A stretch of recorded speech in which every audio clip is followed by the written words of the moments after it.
Oke, selamat pagi Bapak Ibu sekalian. Terima kasih sudah hadir di seminar kali ini dengan tema Staying Ahead of the Game with AI. Nah, dari judulnya kita tahu bahwa ini akan membahas tentang AI atau Artificial Intelligence.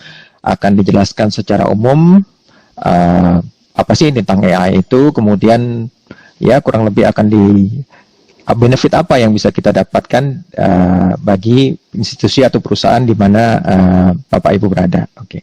Nah, pembicara hari ini ada dua, yaitu Si Waihan, kemudian Hussein. Nah, keduanya berasal dari perusahaan Juristek. Nah, Juristek ini adalah perusahaan fintech berbasis di Malaysia. Mereka sudah berpengalaman dengan banyak klien dan mostly banking dan telekomunikasi, dan mereka adalah salah satu fintech terkemuka di Malaysia. Kemudian pada kesempatan ini mereka akan membagikan, karena mereka juga dengan experience-nya, mereka akan membagikan bagaimana AI itu bisa membantu baik di sektor finansial maupun lainnya, memberikan benefit kepada perusahaan atau institusi tempat Bapak Ibu berada. Oke. Nah, adapun Si Waihan adalah tidak lain adalah co-founder dan CEO sendiri dari Juristek.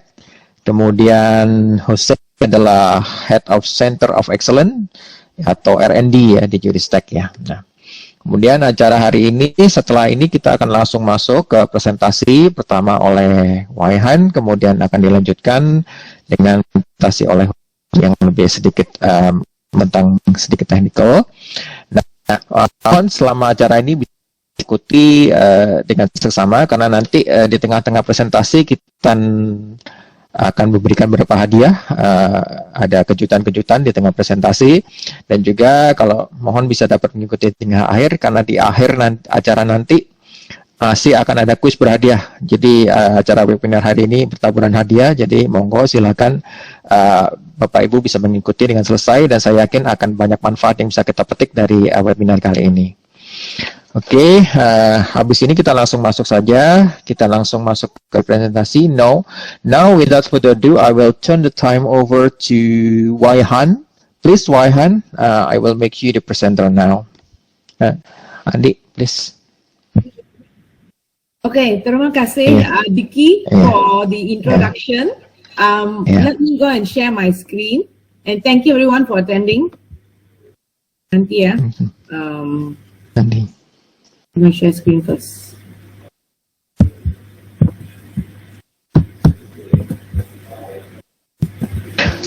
Oh ya, sekedar informasi bahwa presentasi ini akan dibawakan dalam bahasa Inggris, tapi jika di tengah-tengah mungkin ada pertanyaan, silakan Bapak Ibu jangan segan-segan mengajukan pertanyaan, bisa melalui chat. Nanti akan saya ada sesi khusus, nanti kita akan bahas pertanyaan tersebut di sesi Q&A.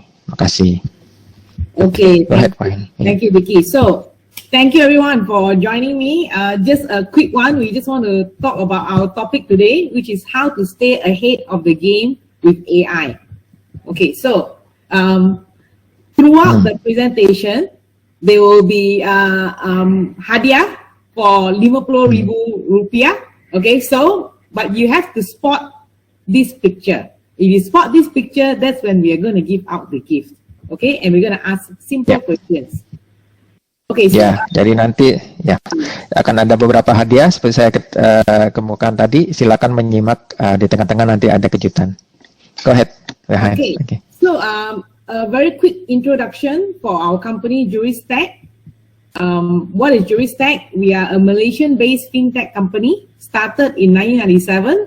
We have around 300 employees. We are in 7 countries, and we offer credit management and banking solutions. So these are some of the solutions we offer, but we are not talking about our company today. We're going to talk about AI. So very quickly, you can see this one is the first hadiah. Okay, you can get the answer. Spot how many red aliens are there in the picture and put it in the chat. And the first person that comes with the answer will get the hadiah. Ya, belum udah ada hadiah nih. Silakan yang berwarna merah ada berapa? Cepet-cepetan. Silakan taruh di chat. Wow. Now we know who's the winner. Now we know who's Is the it? winner. Okay, Ali Romdoni. Thank you. Is Thank it correct? 8? Is it correct? 8? Oh yeah. Correct. Okay. Tapi tak apa. Okay. Because later there will Okay. be more hadiah. Okay, so now you can see that straight away you can see there's 8, right? Red aliens, right? But next, okay, instead of 50,000 ribu rupiah, we're going to talk about 5 million rupiah. Okay, you can get the next answer correct. Okay, how Wow. many people are there here? Are you kidding? Nobody can get it. That's why nobody will win the 5 million. Okay. Don't worry, there's other gifts, but you can see that you cannot tell how many people there are because it's not easy for a human to do. But for a machine to do, you can see in China, they're already doing that. They're actually counting how many people are in the streets and all that. So that's actually the power of AI. So I'm going to explain there are 3 different types of discipline of AI. Of course, the first one is what we call computer vision, like what you saw just now, right? And people are using it for facial processing, optical character recognition, so these are some of the things that we are doing for computer vision. A second discipline is what we call natural language processing. That is, you use the chatbots, they can actually translate, and you can speak to the chatbot in natural language. So that is the second discipline. The third discipline, which is actually probably the hardest, is actually what we call machine learning. Machine learning, the reason why we say that it is hard is because there's so much data available that you are collecting. How can we make use of this data? So that's where machine learning comes in and try to actually understand the data and do predictions. So that's what we're going to cover afterwards. So how does AI and machine learning work? I would say AI is more of what we call a thing labeler. The thing labeler means, you can see here, if I ask you as a human, can you tell me which is a cup and which is the plate? The human can do it. But you can also train the machine to do it. So with the machine will just come up with what we call characteristics, or we call it features, to say that all cups are round. All cups can store liquid. Most cups have a handle. So these are examples of how the machine can learn. So the next time, the one and only way you can see whether the machine is accurate is to show the AI a cup that it has never seen before. For example, just now we have never seen this cup, right? If the AI can say with 80% confidence that this is a cup, then the AI is working. So this is what we call, looking at test data. Okay, but obviously if you show a cup like a Starbucks cup, will the AI say it's working? The AI will say, no, this is not a cup, because it has never seen an instance of this cup. Okay, so now the question is, because the AI is able to make all these predictions, right? Netflix, everyone's familiar with Netflix, right? I think many years ago, more than 10 years ago, came up with a problem. And it says that it will give $1 million for any team that can beat its own algorithm, Netflix's own algorithm. And guess what? They did award it to this company, this team called Velcos Pragmatic Chaos for $1 million, but Netflix never used the algorithm.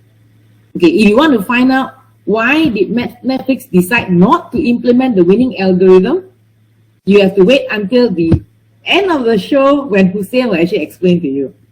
Okay, so now I'm going to talk about how do you then kickstart, the AI is important. How do you kickstart your AI journey? Okay, one of them I will say that you need to have a bold digital vision. So what does a bold digital vision mean? So this guy is called Liu Jiangdong. Okay, he is actually the founder of JD.com. JD.com is probably one of the biggest retailers in China.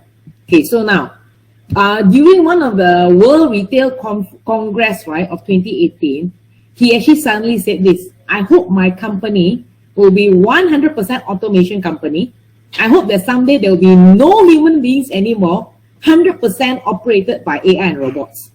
So this is what we mean by bold digital vision. It's so bold, right? He didn't say that he wants 1 or 2%. He wants 0% and everything managed by AI and robots. Okay, so let's see, where is he now? You can see that he actually, JD.com created drones. flying drones to actually do delivery, and they can actually fly this drone same day delivery to any place within China. And obviously, you can see he has automated vehicles, self-driving vehicles to actually do delivery. And he also created smart shops where you don't need anybody with smart shopping carts.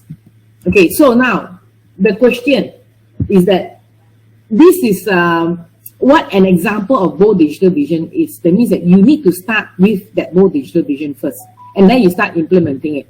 So the question now is that there's another hadiah question for you to guess what is the name of this song. Okay, so the next song is coming up. Whoever is the first to guess the name of the song correctly will get the 50,000 hadiah. So, Diki, you want to say anything? Yeah. We call it berpacu dalam melodi in Indonesia. Tebak lagu. Okay.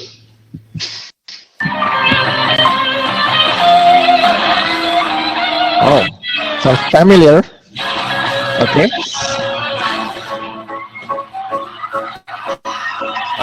Somebody's typing.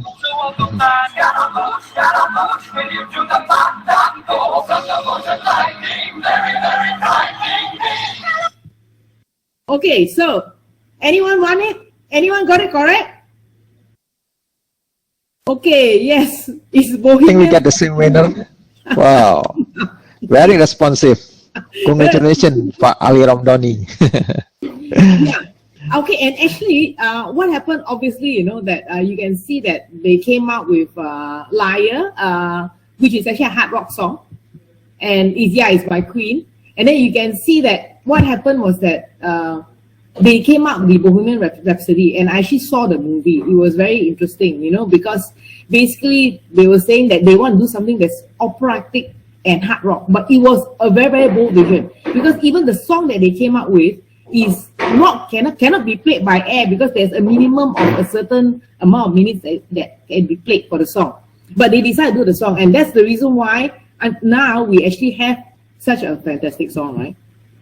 So imagine if Freddie Mercury and his band did not reinvent the sound, and it always had to start again with a bold digital vision. That means to go where no one else have gone. And guess what? That's the reason why now, right, we are facing this world of disruption, because there is a convergence of digital and physical space. So what does that mean? First of all, let's assess where are you now. Are you at stage 0, your company and yourself? That means digital transformation is not a priority, nor do we expect it to become one in the short term. Or you've just begun to build a business case for digital transformation. That's when you're stage 1. And your stage 2, when you understand the customer journey already, you're improving your digital skills, you're mapping all the processes, and you're starting to see early traction. So assess yourself, where are you now? Then stage 3 means that you started and begun to digitize your operations at scale, and you're modernizing your platforms and processes on a departmental basis. Okay, stage 4 is you have digitized your operations, and now you're focusing on integrating them so that your data can be used strategically across the organization. Actually, truly digital companies, right, now actually focus a lot on data, and decisions are made on data analytics. And there's a term for it called infonomics. Okay, and then stage 5 means that you have laid a strong digital foundation, and now you're focusing on leveraging data and AI to optimize the processes. Okay, so let's see where you are now and where you can go. So I want you to pause, assess where you are, because later we'll actually show you how you can actually move through the next steps. Okay, now I know that we have a diverse audience, right, with different from different industry. So I'm going to talk about AI and analytics across industry. You'll see where AI can actually generate additional revenue from you. This is a playbook from McKinsey, where you can see that, of course, the largest area is retail, then followed by consumer packaged goods, advanced electronics, semiconductors. There's also banking and insurance. Okay, so if there are any of these sectors, you can actually use AI. Okay, so now, how are banks using AI? You can see that, in terms of front office, in future, you can have people that will smile to pay facial scanning. That means that if you want to go and pay, you can just actually use your face. Isn't that amazing? You know, instead of walking around with your wallet, you can actually walk around with your face. It's just like me now, you know, what I did is that my house, instead of using a lock, now I actually have a biometric, so I don't have to remember to take my keys anymore. Then, of course, the other thing you can do is like, you can have humanoid robots in branches to serve customers. You don't need to have people to serve customers. There is a sound coming. And now we're also talking about eKYC, where you are using biometrics. It means that you use your face, you can use your voice, you know, video and print to authenticate and authorize. A lot of us are using it on our phones already. And of course, we are talking about machine vision and real-time transaction analysis. Okay, for manufacturing sector, the interesting thing is that people are using AI for predictive maintenance. If you want to find out whether you need to maintain an equipment, you can actually use AI for that. And this is a very interesting concept. It's called digital twin. What is a digital twin? Imagine, let's say, like, you know, we have like Pak Dicky here, you know, and I have a digital twin of him. You see, like, this is a real windmill, right? But the digital twin of the windmill actually stores all the information exactly like what's happening in the windmill, but it's storing the characteristics and the digital characteristics, which means that there's a 3D model of the windmill, of how it looks like. You can see the risk and reliability of the windmill. You can have analytics on how fast the wind is on different times and all that. That is a digital twin. So if you are wearing something like me, wearing a wearables, or you have IoT, guess what? You can create a digital twin of me. You know when I'm sleeping. You know how much I walk in a day. You know whether I exercise or not. You know my heart rate. So you understand the concept of digital twins. So with digital twins, right, I can tell you so much information is being stored. And we will see more and more of digital twin applications in manufacturing as well. Okay, and I actually have a friend who is an entrepreneur, and he actually sells scaffolding. You know, when you want to create the buildings, you need the scaffolding. When he sells the scaffolding, he also actually sells what do you call that? Give them a CD or information on the scaffold, on when he thinks that it's going to what do you call it? Need maintenance, etc. So this is what we mean by having the digital twin information. Okay, so just now we talked about the bold digital vision. Now I'm going to talk about strategic AI framework. Okay, so what is this strategic AI framework? Basically, if you want to implement AI, you need to know what is the value of the AI that you're implementing versus the cost. Okay, so I'll give you an example. So one of them is standalone. Standalone means that I'm doing something, but it's only going to benefit an individual. So, Vicky, standalone, what do you call it? Do you know the term? Mandiri. Is it Mandiri? Exactly, Mandiri, but very, yeah, Mandiri, alone, standalone. Yeah. Then the other one, of course, is federated, which means that, you know, you do something that's going to help your operations, you know, and there's a higher level, managed by high level intelligence. So federated, Vicky, what do you call it? Federated, berkelompok. So yeah, so we work in a group. Yeah. Okay. The last one is swarm. Swarm means that this operation is going to complete very complex operation missions, you know, and it's a collaboration of fully autonomous, low intelligence units, but it can work in a swarm. Okay, swarm, what do you call it? Anybody? What do you call it? Pasukan. Okay. Well, so we talk about a large of resources. Well, we call it pasukan. Pasukan? Okay, we call it pasukan. Yeah, something like those. Okay. There are so many resources there. Okay, so you see, to see the effect, right? Again, I mean, the reason I was talking about this, I think what Facebook wants to do, this was announced recently, right? They're going to change their name to Meta. Why? Because actually Mark Zuckerberg, I think since March of this year, he already said that the future of the internet is going to be a metaverse. Do you guys know what a metaverse is? Okay, if you have kids, right? Like now I have a 6-year-old, she plays this game called Roblox.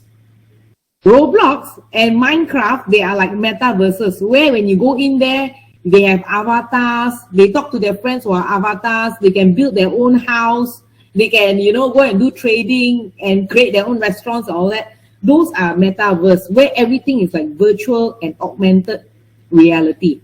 So what happens that Mark Zuckerberg says, I believe that metaverse is the next chapter for the internet and is the next chapter for our company too. And he's willing to actually change the name to actually Meta. That's why I said both digital vision have to start with a vision of what you want to do. But how you want to implement it, we have to discuss afterwards. So, okay, and there is what they call it, this convergence I was studying between physical and digital, right? And there's also a coming convergence of NFTs and AI. Do you guys know what is NFT? Okay, NFT stands for non-fungible token. Okay, I'll give you an example of an NFT that's very easy to explain. Recently, you know, all this NFT news is going viral. So you know that the founder of Twitter went and sold his first autograph of his tweet for $2.9 million US. That is an NFT. That means that it is unique, non-replaceable, something that can be created that's of value that you can sell. So you can see, like, for example, for my daughter, since she plays this Roblox, right? For her birthday, I gave her money. And she converted it to Robux. Okay, it's actually money in the metaverse, right? And guess what she did with it? She just went and changed her hair, bought her costume. So I would say there's no special power in that. But what she created, value was created because to them it was considered unique. Okay, but now the question is, imagine in future, all this digital art that people are selling, we can use natural language and you can start talking to these digital arts. Okay, and NFTs can also adapt to your feelings, moods, you know, and you can have intelligent NFT wallets where when you go to any website, it knows, you know, what type of money you have, what type of ownership you have to different items. So, and frankly, for my daughter, after she changed her clothes on Roblox, suddenly she had lots of friends because they recognized that it was a special clothes. Who knows why, okay? Okay, so now I'm going to talk about the use cases. Just now I talked about AI, right? Of how you can actually use the AI strategic framework. Okay, remember just now I have standalone, Mandiri, Federasi, and Kawanan or Pasukan, right? So now imagine your chatbots. You implement chatbot in your organization. Is it considered standalone, federated, or swarm? Okay, so according to Gartner, right, chatbots are more like a standalone. Okay, then you have like better fraud detection. You implement that. So what is it considered? Fraud detection is more federated because it affects, you know, your organization across multiple units. Example. But if you have robot advisors, where is it? Still considered federated. It's still not a swarm yet. Okay, so what is considered a swarm? Smart branches, still considered federated. Okay, so now, a swarm is like, for example, if you change your business model, you have an AI-enabled challenger bank. That is what you consider a swarm. So everybody understands the difference. So every time you think about AI use cases, you need to understand the impact to the organization and the cost. Obviously, you know, the cost of our chatbots, better fraud detection is probably lower, but the cost of implementing all of these also increases. Okay, so now, here are other examples in the banks that you can actually implement. We're going to talk about manufacturing. I mean, some of you might be manufacturing. Now, let's look at some examples. If you do use AI for product design, the AI can design products for you. It's considered standalone, but a very high impact standalone. Okay, and then you use smart contracts. Smart contracts are quite interesting. If in future you can implement something like blockchain, because smart contracts means that it's able to implement conditions by itself to say, for example, if something happens to the equipment, it will automatically send for repair or maintenance. So all these smart contracts are considered a swarm because, you know, the impact is actually very high. If you do resource or machine scheduling, it depends. It can be a standalone as well. Okay, machine vision for quality assurance. That means that instead of seeing that whether something is wrong or not, you can just implement cameras and suddenly you see that something is wrong. Okay, so that's considered federated. Okay, so machine equipment maintenance, federated as well. Then, but if you implement intelligent supply and distribution networks, it can be considered a swarm because you have changed your business model. Now you guys understand the difference between when you implement AI use case, always say what is the impact to your organization. Is it mandiri, federasi, or Vicky, is it kawanan or pasukan? Which one is better? Pasukan, whatever. Okay, lah, pasukan. Yeah, we call it pasukan. Pasukan. Yeah.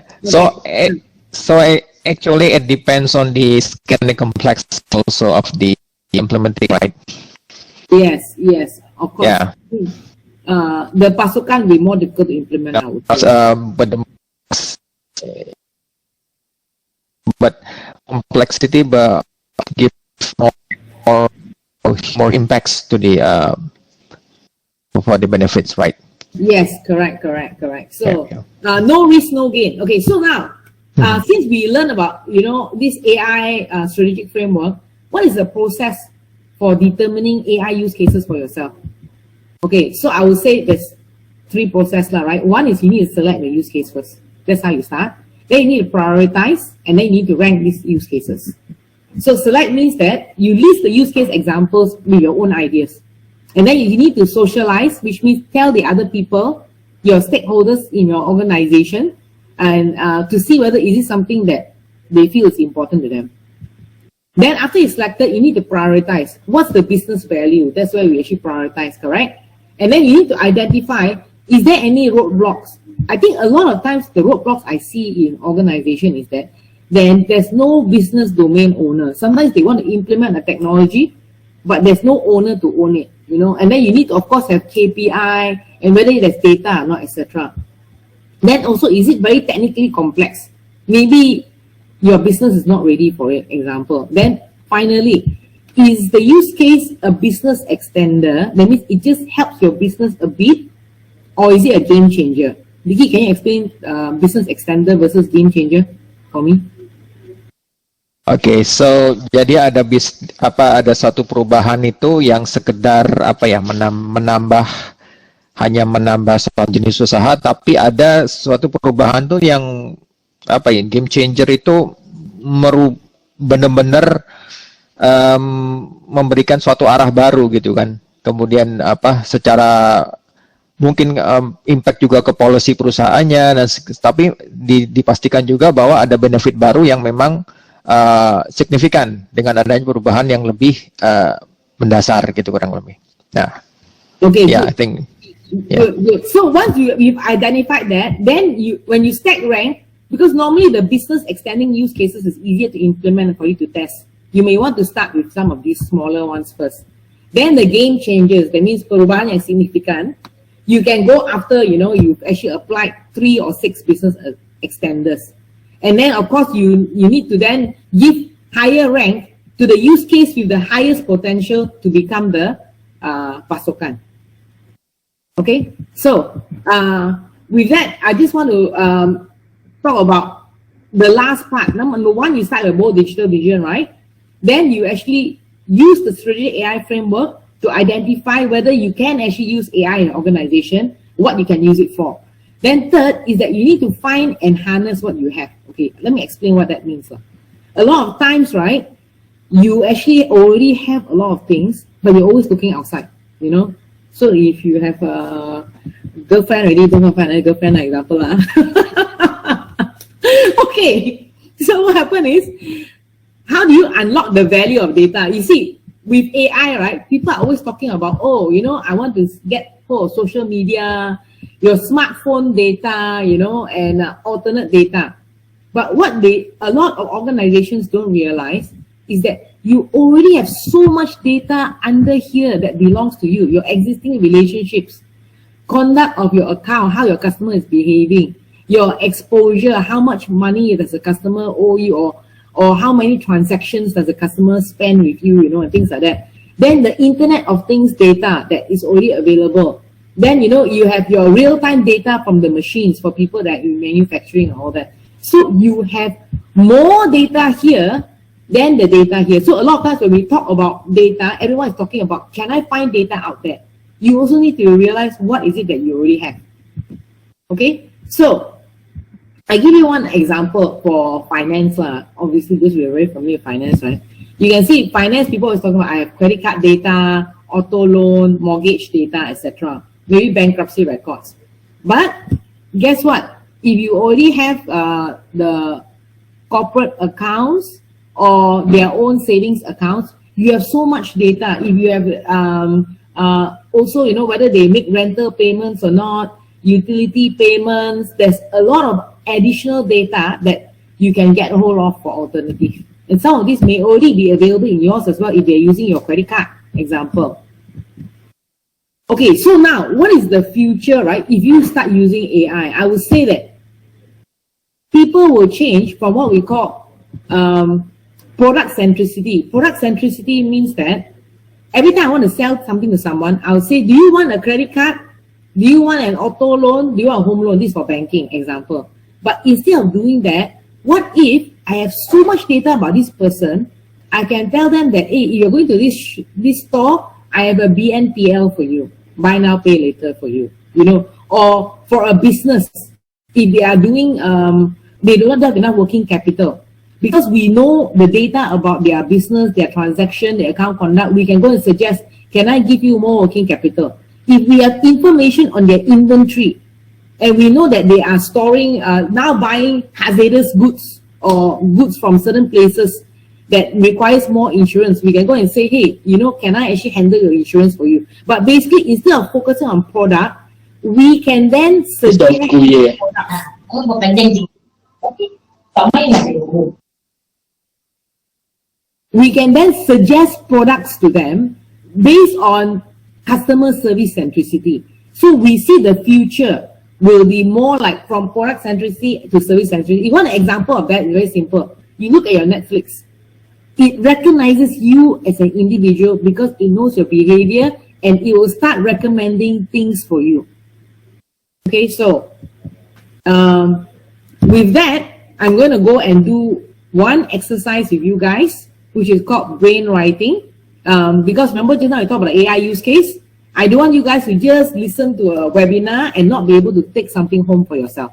So to take something home, I'm going to introduce something called brain writing. Okay, so what is brain writing? So first of all is that, you know, our objectives, right, is that all these AI use cases requires brainstorming.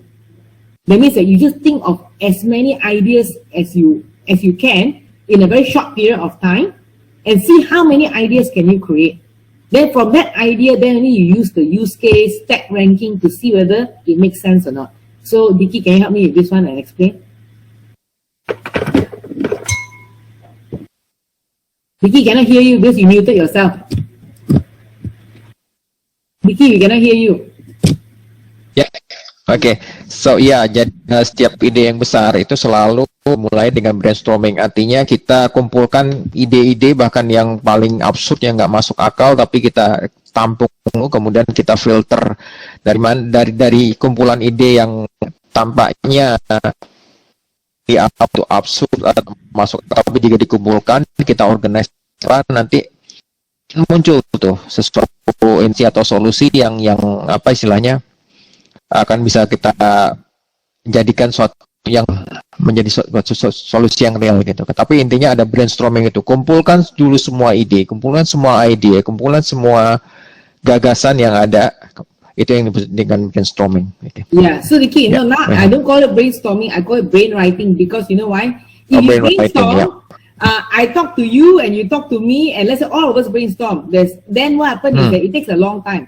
But if you want to get the best idea, right, what happens is you have to ask yourself questions like, what if money is not a problem in your organization? Because a lot of times when people start brainstorming, they say, oh, but I don't have this and I don't have that. Then they cannot come up with the idea. You must think first, what if money is not an issue?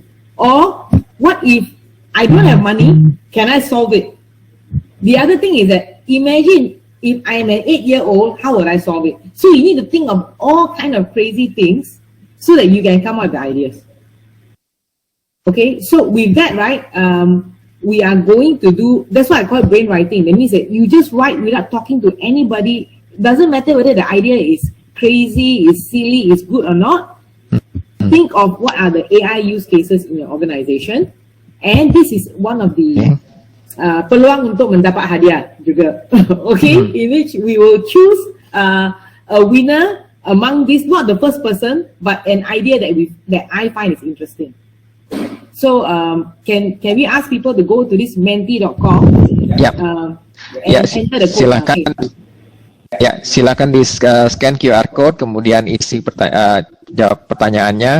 Dan kali ini yang mendapatkan hadiah bukan yang paling cepat, tapi ide yang paling menarik. Ide yang paling menarik.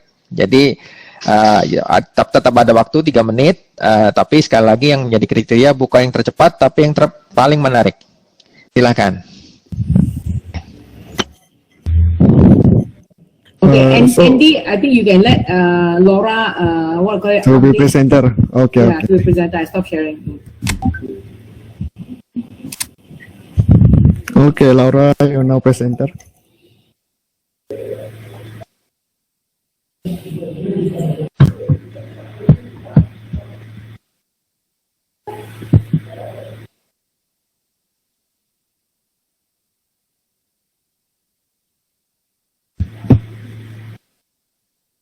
Oh, can you write your name down? If not, we won't know siapa yang, we want to give hadiah to. You have to write your name down.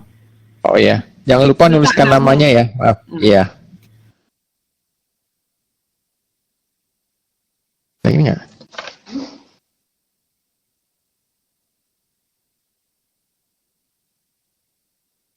Okay, still waiting.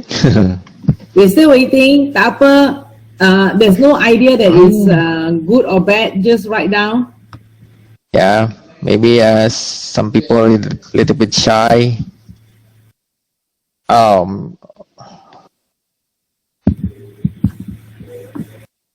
Okay, you know how to go to menti.com, right? Go to menti.com, yeah. Maybe you can put it on the chat also. Oh yeah, no, yeah, yes, yeah. Sorry. Yeah, and then just enter the code w1menti.com. Trading tobacco that including color and smell. You need AI to do that, put in the chat, yes, as well.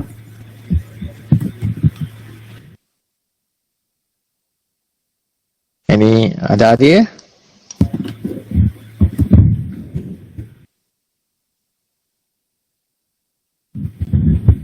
So maybe Ali Romdoni has decided it's not the fastest. Okay, I'm not going to do it for you.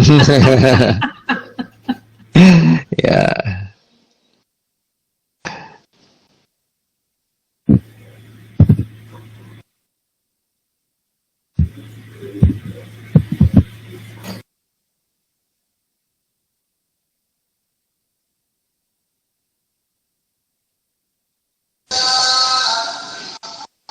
Okay, we still have 1 minute. 1 minute until voting closes. Guys, anything? Oh. Oh. The scoring. Wow. Okay.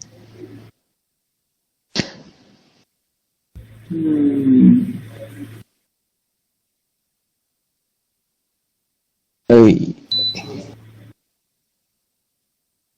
Okay. Who's answer the credit scoring? Maybe you can put in the chat.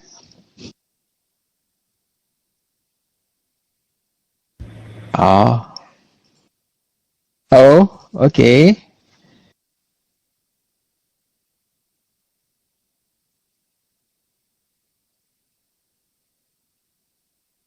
Whoa.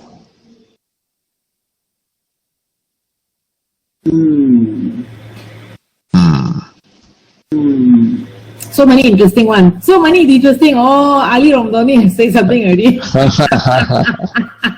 If we give to him again, then I don't know, everybody will be angry, marah.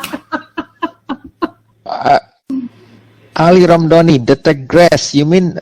Oh, yeah, because he is in golf. Oh, okay.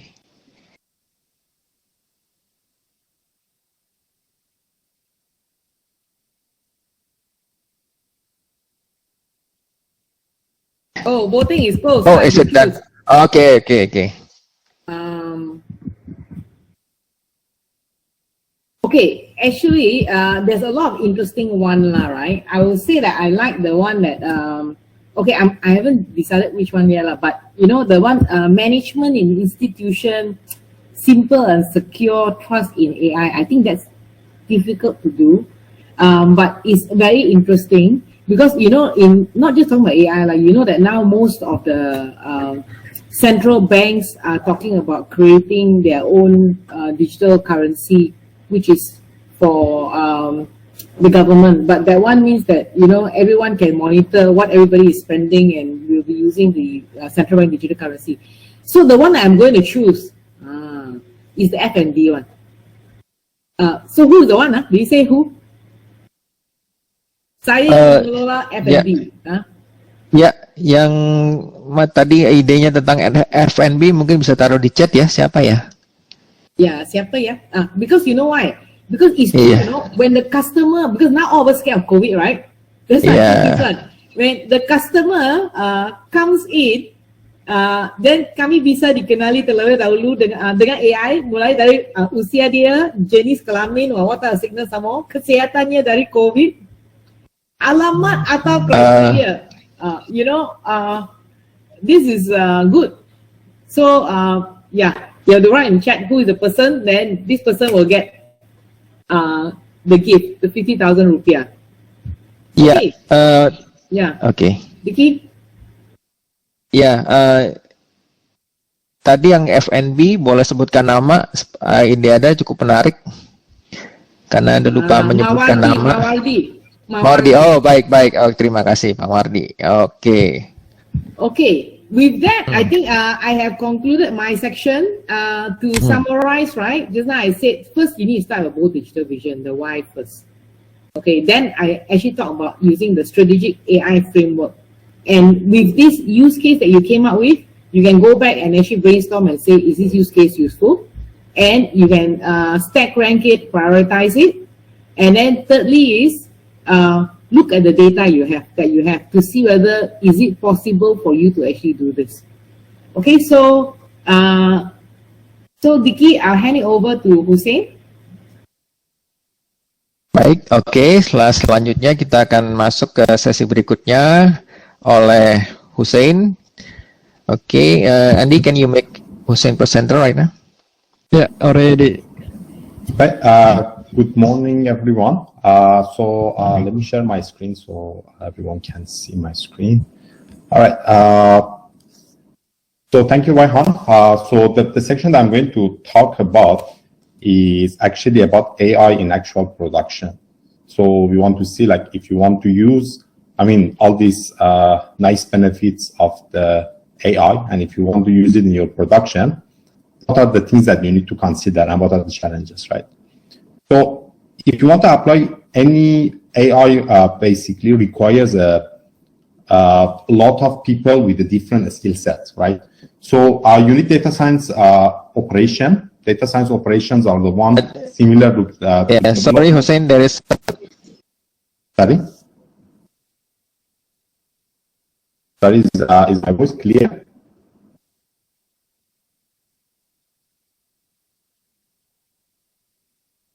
I think, yeah, your voice just now was breaking up, but now you try? What now? Is it okay now? Okay. Yeah. All right.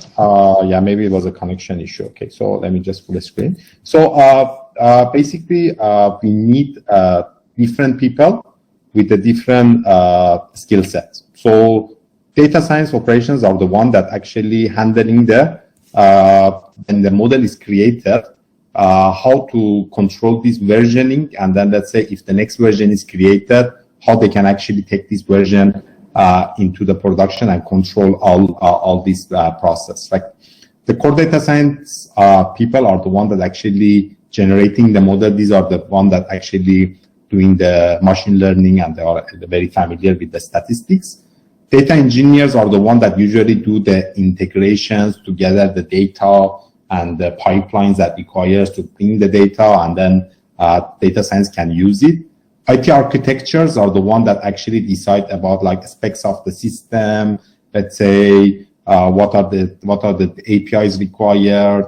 Let's say how this, let's say, model or AI can interact with your production software and things like that. And the line of business are the experts, like the people, especially you guys also can be considered the line of business that are citizen data scientists. That you are very familiar with the business, you understand the metrics, but what's the objectives, and you are the one that helping the basically these data scientists to understand the business, right? So you see that it's a very complex. You need a big team with a very diverse, basically, skill set. So that's why it's not just the people, and it's a process by itself is also complex. So what we are going to automate is like you have some data, right?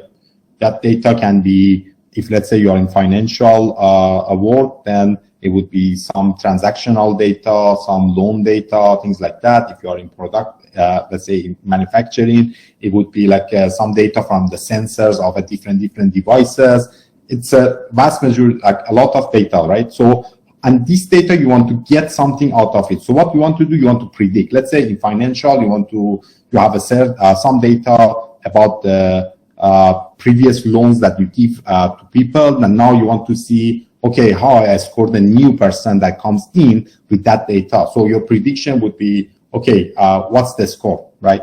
So, or let's say in the manufacturing, you might have a certain devices that these devices, once in a while, they would be out of service. So you have certain sensor that monitors all these basically performance of this device and the different basically metrics about this device. So you have this data, now you want to predict, what would be the next time, let's say, this device require maintenance, right? So you can do it before it actually goes out of the service, right? Or some damage happen to your business. So a lot of things that you want to predict to mitigate risk or actually improve the performance, right? So, but it's not that simple. When you have the data, first, this data comes from a lot of places. So it can be from CSV, Excel, it can be inside the databases, it can be from multiple basically integration points. Then you have to actually structure that data to a structure that you can fit into the machine learning basically. And also you have a pre-processing, means that all this data you structured, you have to do a lot of pre-processing that is suitable for the machine learning. So you see that there are a lot of items here, but I'm not going through it. I just want to show the complexity of all these things need to be done. Then there is a modeling that you have to select algorithm, tune their parameters and all those things. That's also a tedious job. Model assessment, that's the most tedious job. You have to come up with a lot of plots, a lot of charts, a lot of things to like decide that, okay, this model is actually good and it can actually reach the objective they are looking for. The next is the deployment. Of course, all this finish, now I have to deploy it to the production. It connects to my other systems and other production system, and now I start getting the benefit out of it, right? But after that, what you need to do, of course, you have to do monitoring. You have to monitor, see whether it's performing, it does the job that supposed to do, right? But it will not finish there. When you are monitoring it and you figure out that, it's not as good as you were thinking, or it's start deteriorating, then you will do a continuous learning. What that means that, okay, I have to gather more data, or maybe change some of my data and feed it in, tune this process again. That's why the model ops or the basically data science operations will come in, because this is a continuation. It's like say any software that you have, it's a continuation. You will always have a newer version. You will always have an enhancement. So it's very complex process, right? So what are the technical challenges? Of course, we talk about some, but let's see. When you are talking about deployment, that's where I see that the most challenge comes in, because you have these data science people that they know languages like R, Python, libraries like scikit-learn. They come up with this AI model, but that AI model, it's in a different language than the one is in the production. In production, that's like a Java, JavaScript, I don't know, PHP. These are the languages being used in the production, and the software engineers, the data engineers, those are the data like architects, software architects. They're familiar with these languages, right? So, and these data science are like talking completely a different language. They are talking about statistics. This model is like, and then those software engineers, not all of them are aware of all these basically technology. So what end up when they want to take this model that is created and the data science like prove that, okay, this model works, but they want to put it in their production, what end up is they will go a long discussion that we call it wall of confusion, because they don't know how to do it. They don't know how to do it, and it's always one of the biggest challenge that I've seen our clients are facing, and usually is the common questions that they're asking. So another thing is that change is the only constant in the world, right? So everything is changing. So let's talk about like the beauty standard. Like we know that the beauty standard is changed. Like let's say I'm just giving an example about the Persia, right? So beauty standard in Persia during the 19th century was some masculine look, right? So a woman with a masculine look. But now let's say it's more a feminine look. So you can see like in, let's say 200 years, there was a big change in the way that even people prefer a look of a woman, right? So the one at the left hand is actually the queen of Persia during the 19th centuries and consider like a beauty standard. Maybe the one at the right is more near to what people would consider it as a beauty standard today. So things are changing. The only thing that is actually constant in the world is actually the change.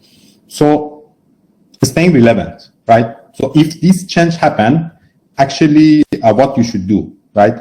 And the change in the real world is faster than that. Let's say COVID happened in one day or in a week.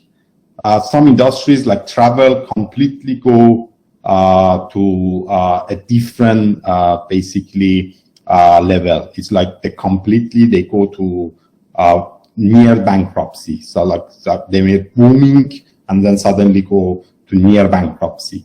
So that change, when it happened, it affects a lot of things, a lot of industries that are working with those industry that impacted by the COVID, right? So if you don't change the model that you have or the statistical model that you have, what will happen is you will actually end up producing a wrong result. So after you have created all these models, of course, there should be always a feedback and always continuation of this learning. So when we are talking about AI use case, AI is something that is continuously learning from your data and gets better and better. And then if there is some situation that is actually changed, then what will happen is that they need to adapt themselves to that change, right?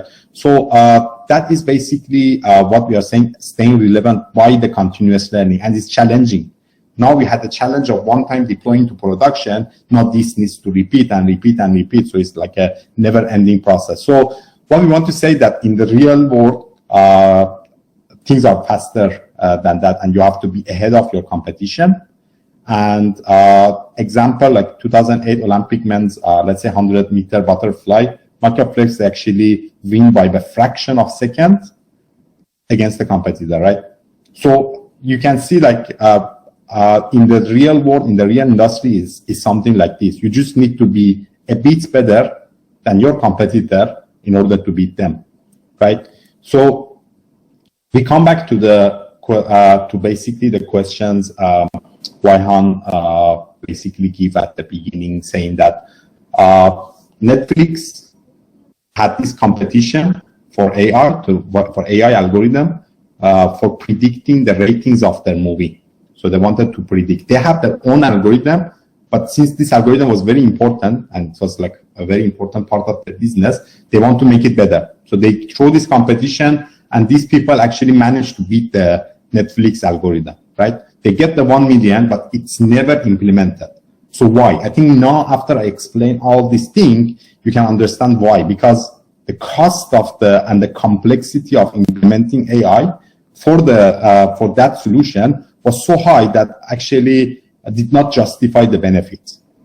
Another thing is the business of the Netflix at that point of time was changing. They were an online renting DVD website, while they were moving to streaming, which like what we know Netflix for now. So they were saying that, oh, if we just spend a lot of money and the effort to change this, and then our business is actually changing. It's not going to be DVD anymore, and it's not going to be relevant. So it's going to be online streaming. So you have to actually have a different algorithm for that. So you see, like the cost and also the quick change, it actually prevent them. But although they pay $1 million for this competition, but they never implemented the basically this algorithm. So what's the solution for it, right?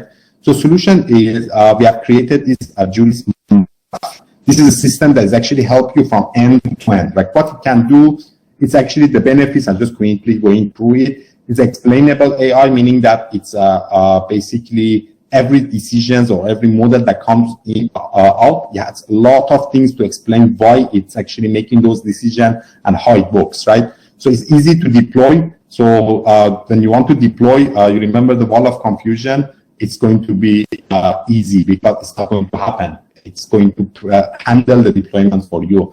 If basically uses the best of all algorithms, means that instead of focusing on like 1-2 algorithms that is out there for the basically machine learning, you actually use all of them and choose the best for you that suits your need, and continuously learn. As we mentioned, you have to keep learning and keep learning to be relevant. And operationals, the model operation. So it's like it handles the end-to-end from the time that the data comes in all the way to the development and also the continuation of the learning, right? So everything is there. And how the Minecraft works, right? So this is just a screenshots of our system, because if we don't have time to demo, it would take time. But if you're interested, let's say you can request later on and we demo completely the system to you. But what is happening is, like, you usually have a data, right? So let's imagine, I mean, the data can be in a different, through the integration and everything. Let's imagine that you have a data in the Excel format, right? So this is like a typical data that you have. This data is, let's say, for example, some information about the some people, and then you want to predict what's their income range in 5 years' time. Is it going to be below 50K or is it above 50K? So that this type of, let's say, prediction would be actually very good in financial, let's say, work, right? So you want to predict your customers' future income, so you can actually, let's say, provide them certain, let's say, financial products that would be applicable to that income range, right?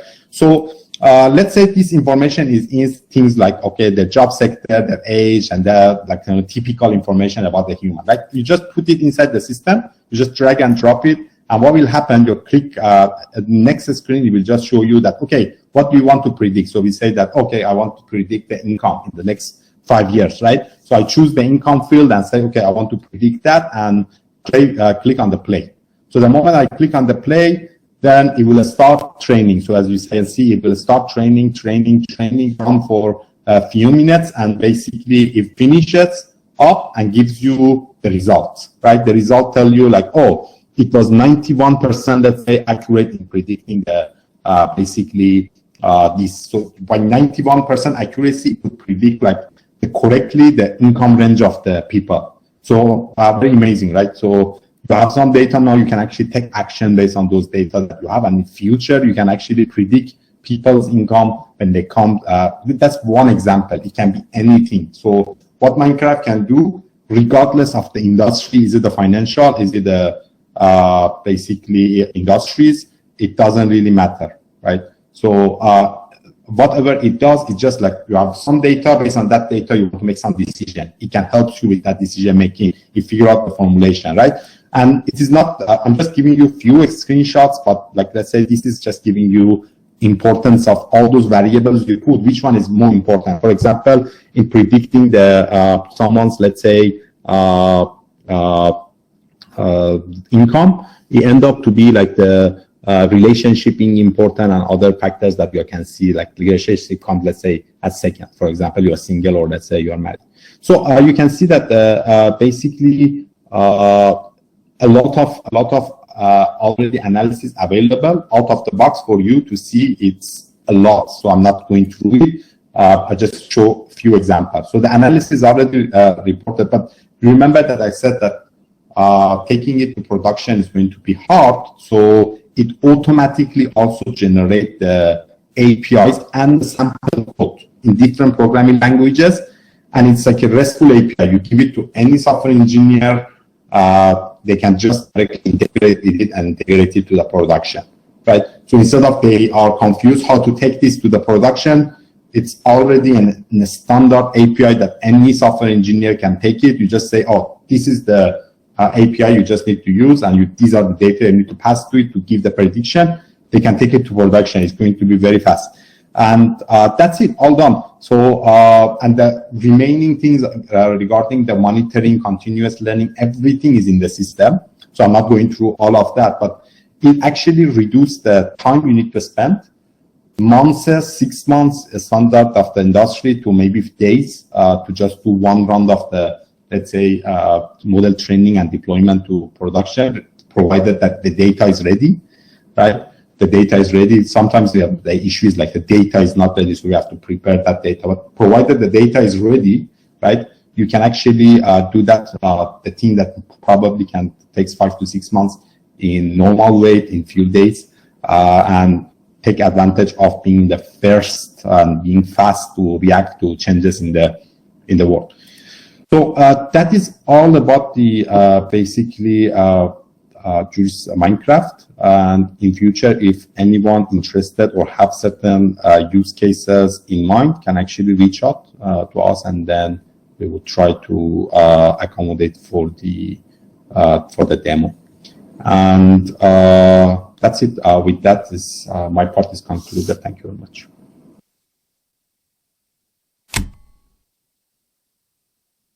Okay, thank you, Hussein. And now, after this, we go into this question and answer. We already got one question here in the chat from Pak Stephen. It's actually, yeah. So, yeah, as you know, Waihan and Hussein, here in Indonesia, there are so many fintech startup or loan, actually, what you call it? A loan fintech that gives you easy loan with some interest, yeah. And then but there are common case where many of the candidates, many of the loaner candidates, maybe they do not have actually credit history. Yeah, credibility. So good question from Pak Stephen here. How can we use AI here in case that we want to detect some kind of what you call it, a fraud or to determine whether a candidate or loaner is suitable for the loan actually. Wait, Hussein, before you answer, Pak Diki, I think Pak Stephen, the question is not dari sisi calon peminjam, is orang yang memberikan pinjaman or the company yang memberi pinjaman. Yes, exactly. Yeah. He's asking, how do we know whether the that company that's doing online loans, that company itself is a fake? Is that correct? Is it peminjam? Peminjam is that the borrower. I asked Pak Stephen, actually he said yang memberikan pinjaman. Oh, so you mean the company itself? Yeah. Oh, okay. The company itself. How do we know whether the company itself? That one I think is tough. If you say how do you know that? Okay. Then it's possible. We need to know the objective. I mean, if you want to get a loan and you're not providing anything, and they are the one actually supposed to give you the money, I don't think that you need to be worried. I think they need to be worried that they're giving you money. But if, let's say, in terms of any sort of the fraud detection, maybe I don't understand these questions completely, but let's say even there is a company you want to score it, is the same as a scoring. So in that industry that they are in, you have to have certain data, obviously, about like how they are performing in the past, their, let's say, basically balance sheets, everything, right? Then you can actually determine whether they are, like, say, going to go bankrupt, or they are actually fraud, or they are actually legit. There are a lot of things you can do. The point is, any decisions you want to make, you have to have a data that support it, right? AI also is not a fortune teller. It don't know like from nothing, right? There is a data, but that data is very complex to make decision, right? I want to make decision. I cannot make decision based on this data because there are a lot of variables. Like let's say a human, right? You want to tell me, okay, I want to give you loan or I don't want to give you loan. My age is important, my race is important, my industry that I'm working in is important. Then things related to my history of like, let's say, credit is important. There are things like about my future is important. A lot of things, right? So all these variables you have, but you don't know how to base on all these decide whether I'm supposed to get, let's say, $500,000 ringgit or $500,000, let's say, loan, or let's say, oh, I actually can only get like lower than that. So when this decision you want to make, how you can use this data, that's the important part. So anything that you want to do with AI, my basically take on is that if you have a data that it can support it, your decision, AI can figure it out. So same would be applicable to the questions that they ask. Ya. Ya, jadi begitu Pak Steven. Intinya AI itu bukan, dia tetap memerlukan data. Seandainya kalau dari sisi peminjam bisa apa istilahnya ada ekspor sesuatu, ya entah, saya kurang tahu dalam bentuk reputasi itu bisa di dalam bentuk apa, tapi jika memang ada data yang bisa kita gali dan kita maka AI-nya baru bisa diterapkan. Nah, mungkin kalau menurut saya, kalau dari sisi yang mau pinjam, kayaknya mungkin agak sulit ya, karena kita nggak punya akses terhadap internal dari perusahaan tersebut. Sebaliknya, kalau dari yang mau meminjamkan, yang mau mendeteksi apakah ini calonnya ini lebih valid atau enggak, itu lebih, karena setiap pinjaman pasti diawali permintaan data, betul. Kemudian di permintaan data ada nomor kartu kredit atau bank sebagainya, itu jauh lebih memungkinkan kalau bilang. Sekali lagi kuncinya adalah di ketersediaan data, karena AI di sini tidak berdiri sendiri, dia harus menganalisa data yang ada. Semakin banyak, semakin lengkap, maka AI-nya akan semakin akurat untuk memprediksi. Begitu kurang lebih Pak Steven. Apakah sudah menjawab?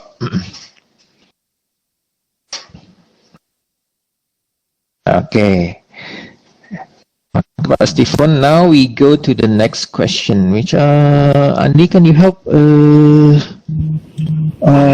Pak Erick. Oh yeah. How can we use AI to detect person who got infected by COVID by using cell phone? Okay. All right. Maybe yeah. One thing I need to explain, right? AI is a very big field, right?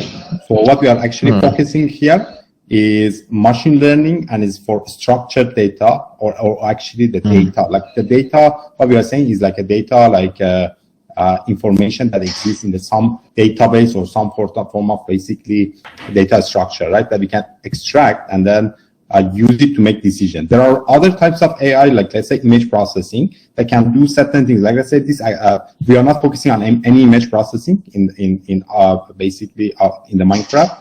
What we are doing is based on the data only, right? So if we are talking about like something like the camera that can, let's say, detect someone got COVID, maybe if there is some let's say redness on the face, or I don't know, certain facial changes that might happen during certain basically COVID or any other disease that can happen, it can actually help to detect that. But that's a different field, which is image processing. So let's say based on the image, you can see that there was a changes in the features of the face that actually suggesting certain disease like COVID or any other disease. But those is not the field that we are focusing on. Iya, jadi kalau Pak Erick, kalau kita bicara yang Minecraft tadi yang dijelaskan, dia inputnya atau datanya itu dalam bentuk data ya tabular ya. Jadi mungkin kalau secara teknologi mungkin kalau akan mendeteksi, tapi itu mungkin ranahnya agak berbeda, karena kalau yang pendeteksi COVID itu lebih kepada image analisis dan segala macam, tapi kalau yang Minecraft yang dijelaskan Hussein tadi itu lebih kepada data, jadi angka kuantitatif, data string dan sebagainya, itu yang bisa menjadi input bagi Minecraft. Itu kurang lebih. Apakah sudah menjawab, Pak Erik? Ya.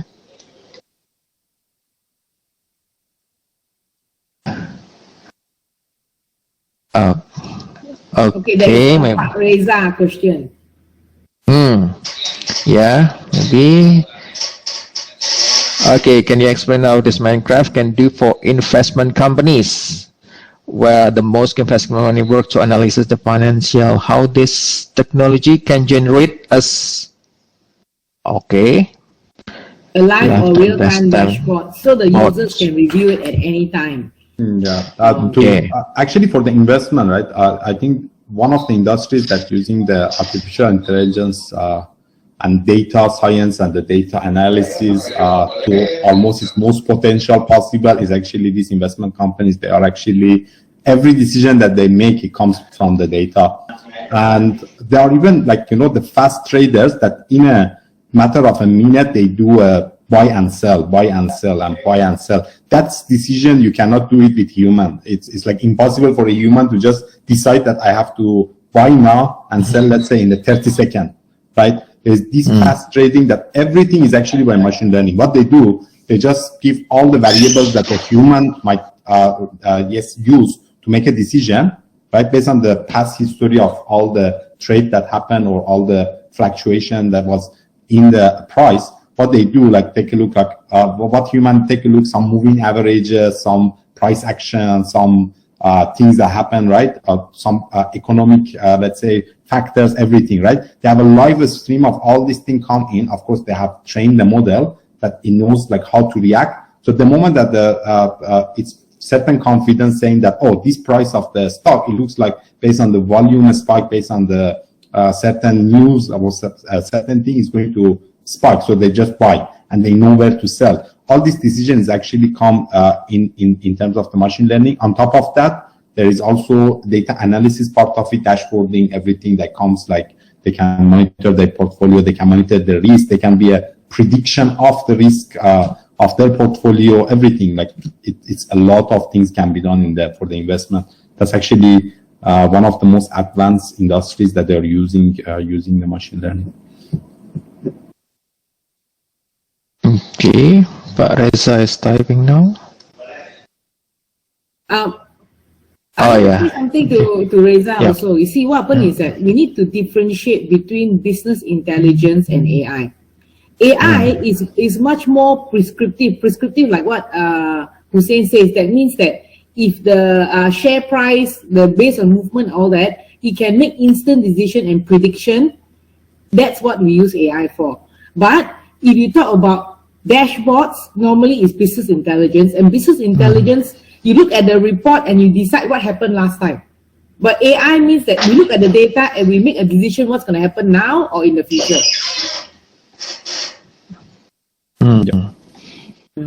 Okay. So there's difference here between business intelligence and AI. Yeah. AI. Business, yeah. They go hand to hand. Of course, they need to be together. Dashboards and everything also need to be in place in order to see whether even the AI doing the right job. But yes, Varhan mentioned what we talk about AI is prediction of certain things. Can be prediction of a risk, price, buy or sell, any prediction. Okay. Okay. Ali have a question. So, Our Yeah. our winner for most of the gift prize and the question. yeah, use case in the hospitality sector and AI in the hospitality sector. You have use case Example? in AI and hospitality sector. Not the one that we have implemented, but let's say let's think like the demand is one thing, right? You want to predict the demand. Let's say your prices and everything would change, let's say based on the demand. So let's say you want to predict that what would be the price that you can actually like have a full booking at a certain search, while let's say you get the maximum of your let's say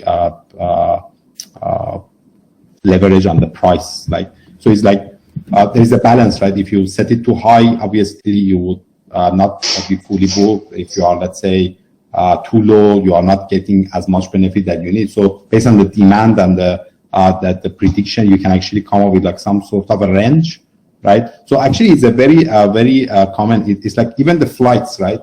How they are actually working is that you have seen it actually. You go and take a look at the flight rate. Tomorrow you check it changed already. So all this is actually a lot of AI algorithm running at the back that based on the demand and the time and how long is, let's say, to the time of booking, everything, right? They are changing these prices automatically. So all those websites, they don't have a specific price saying that, oh, this is the price for, let's say, this hotel. This is the price for this, let's say, flight. It's all changing dynamically based on the time, how long is to the time that you want to book, how is the demand prediction, everything. Like, I think one of the things I can think of. So I think, Hussein, we can also look at what we call a holistic experience for the customer if we have data on the customer for hospitality. Example, just now Hussein was talking about travel, right? Let's say if I want to travel somewhere, imagine that, you know, if you have the profile of the person, you know the preferences and things like that, you can actually even go and say, okay, besides travel, you know, I know what type of travel insurance to provide for you. When you reach the place, these are based on your preference, you know, these are the type of motels and hotels and things like that. And of course, then beyond that, you are the type that likes to go by yourself, then I can suggest rental car. Because I have history that, you know, every time you travel by yourself. Or you are the type that likes to go into a tourist bus and go on tours. So these are the things that I was saying that is very prescriptive because you know about the person and it's super personalized. So then you compose the products based on the data that he has to offer him the service. You don't offer everyone the same service. Exactly. Maybe if you see that, let's say, based on your data, the person, let's say, age range is between 25 to 30, and this type of people are more adventurous. They want to go, like, live in the nature. But let's say if they are 50 and above, they want like a nice hotel. They just want to chill. You might actually come up with all these predictions and try to basically personalize it to your customer. It's actually is one of the sectors I think that they are using the AI quite extensively. Yeah. Jadi salah satu penggunaan AI adalah rekomendasi preference berdasarkan data yang sudah ada, dan itu sangat populer ya. Jadi seperti Waihan katakan tadi, kita bukan hanya sekarang menjual produk, tapi juga services. The question is, what after we sell a product, what next, gitu kan? Ada loyalty program, ada rekomendasi dan sebagainya, dan itu bisa dibantu dengan AI gitu kan. Dan syaratnya ya tentu saja ada transaksi, cukup data untuk bisa memberikan prediksi, kemudian kita gunakan untuk rekomendasi, personalisasi dan sebagainya. The key thing here is data. So if you have data sufficient to analyze and predict, that's, I think AI can plays a important role here. The key thing is the data, right? Okay. The key definitely, yes, is a data, but you always can start with somewhere, and sometimes there are data that you cannot think. In financial, let's say, we have to figure out like a lot of things that it's a possible data that the people, they don't look at it. So in the other industries also, yeah, of course, you need to look for the data. It might not be an internal, or you might need to plan it and start gathering those data. So you know that, okay, you want to do certain things, and the data, what was the parameters that helps you? Because human intuition will be always there. So you know that let's say you want to predict the demand in the future for certain product, for certain hotel, for certain room, certain things, right? So you have to keep the history of the different day. What was the demand? What was the, let's say, people that were applying, like keep all those information for a year, for the 6 months, then you can actually start implementing something. So if you don't have the data, start capturing it and look also outside. Is there any other third party can help you? They have some data that you can acquire, certain things. Yeah. Oh yeah. Can I add one thing before I answer the other question? I think Yeah, because there's sure. someone from F&B here, right? You know that it's very interesting, like for me, when I go to a restaurant, if I've eaten that before and they know what I've eaten, then they can straight away say like, oh, are you ordering, the normal, the special and things like that? And then also food that other people that's like me, they like to eat. You can recommend, oh, these are the other items that you might like. It's the same thing with your Netflix experience. It's not just what you do, but because you have a profile of people that's similar to you, you can recommend more things. So every time you want to go there, because you know that, hey, this guy knows my taste. Okay? Yeah. Yeah, yeah. Another question. Okay. Okay, the question from Pak Petrus. Yeah, what format data needs to be analyzed by AI? Is that Excel format is enough? Yeah. I mean, if you have Excel format, Yep. it's the easiest one. You can just drop it and Yep. it can provide you some basically insight. But in Yep. the real production environment, your data is always coming in, and you have some integration. So those automated one also possible. All this is possible. Okay, so let me explain something about the Excel. Why is it that we support Excel? Because you remember just now I asked you for use cases. Sometimes we have some data and you just want to go and create a hypothesis. Later you explain that. And to see whether I can actually use it for prediction or not. So rather than I spend so much money doing so many things, then only to find out that actually the data cannot be used to do a prediction. So with the Excel, it's very good to do hypothesis. Once it works, we say, hey, I look at it, we can save how much money, or we can make how much money. Let me actually do a project with it. Yeah, then you do all the integrations, full integrated to your productions, everything. So let's say you want to do the investment, that example, right? You want to do trading, but then based on the historical data, you do some analysis and there's some simulation saying that, oh, this algorithm would work, let's say, to bring profit. And then after you are confident, maybe you first feed it with the Excel format, but then after that you automate it to do it in the real time. Oh, Petrus say thank you for the answer. Petrus. Thank you. Oh yeah. Just came out in my mind. So in your experience, what's actually the amount of data that sufficient for the at least minimum amount of data that can be analyzed by AI, or sufficient for the AI actually? To be honest, it's a question that it depends on the scenario. I would say that let's say you can start with most probably above 1,000 sample, right? 1,000 sample. Okay. If you have more, obviously you will have a better prediction and better prediction and better prediction. It all depends on the use case. Like some of the use cases you cannot expect even 1,000 sample. Like it's something that happens quite rarely. So we need to see how we can actually. There are other techniques that we can use, like some sampling, oversamplings, or some sort of a data generations that we can do. But majority of the time you can start with a few thousand or 1,000. Of course, if you have more, you can expect in financial. I think world 1,000 sample is very, very limited. There it's millions of sample they usually have. So it's it's quite extensive.